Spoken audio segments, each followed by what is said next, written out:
নমস্কার বন্ধুরা, আমি সঞ্চিতাস এসেন্স রেসিপিজে আপনাদের সবাইকে স্বাগত। নিশ্চয়ই ভালো আছেন, সুস্থ আছেন, আনন্দে আছেন। আজকে দেখাবো প্রন বিরিয়ানির একদম কুইক একটা রেসিপি। ঠিকই ধরেছেন, প্রন বিরিয়ানি স্বাদে একদম অনবদ্য। আর মানে এই একটা ডিশ তৈরি করলেই আপনার পুরো লাঞ্চ মেনু কিন্তু একদম সর্টেড।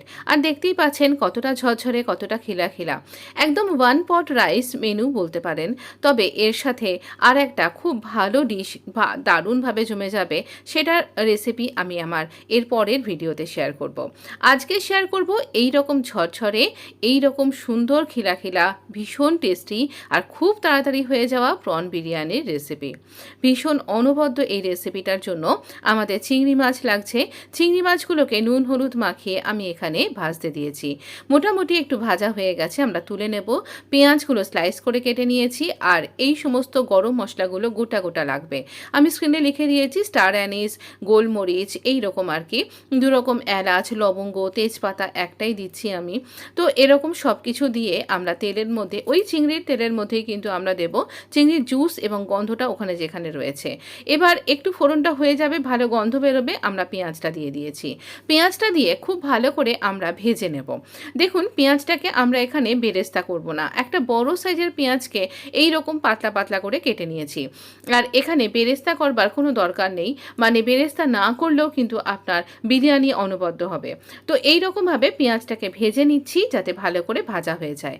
আর দিচ্ছি আমরা নুন, হলুদ, জিঞ্জার গার্লিক পেস্ট, আর এখানে বিরিয়ানি মশলা। বিরিয়ানি মশলাটা আমি আমার বাড়িতেই তৈরি করেছি, আর একদিন শেয়ার করব। এর সাথে 2 টেবিল চামচ আমরা দই দিয়ে দিচ্ছি। এখানে 3 জনের জন্য করছি, পরিমাণটা এই রকম, তাই জন্য 2 টেবিল চামচ দিলাম। পরিমাণ বেড়ে গেলে সব কিছুর অনুপাতগুলো বেড়ে যাবে। তো এবার দিয়ে খুব ভালো করে আমরা একটু কষিয়ে নিচ্ছি। আর এখানে দেখুন, আমি 1 কাপ চালকে খুব ভালো করে, বাসমতি রাইস, ভিজিয়ে রেখেছি আধ ঘন্টা ধরে। ভালো করে ধুয়ে নিয়ে ভিজিয়ে রেখেছি 1.5 গ্লাস জল দিয়ে। তো এই রকমভাবে আমরা এই জল শুদ্ধ এই রাইসটা দিয়ে দিলাম। আর দিয়ে দিলাম এই মশলা ধোয়া সব কিছুর একটুখানি জল, মানে ওই জলটা দিয়েই কিন্তু, কারণ জলের মাপটা খুব দরকার।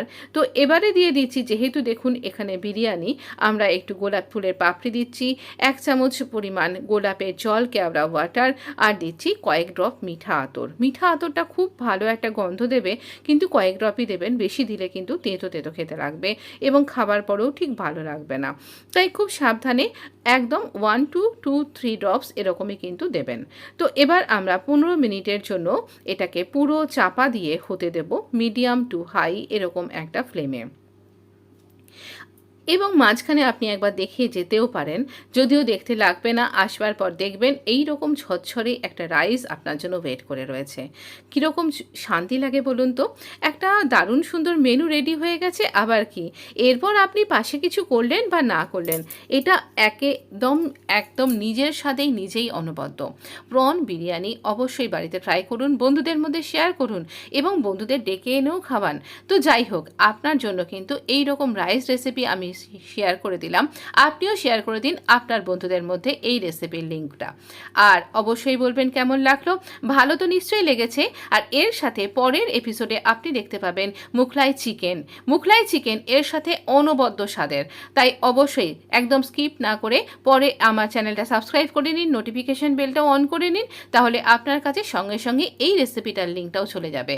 তাই ভালো থাকবেন, সুস্থ থাকবেন, ভালো খান, সুস্থ থাকুন। অবশ্যই সাবস্ক্রাইব করে নিতে কিন্তু ভুলবেন না। আপনার সাথে দেখা হবে নেক্সট এপিসোডে।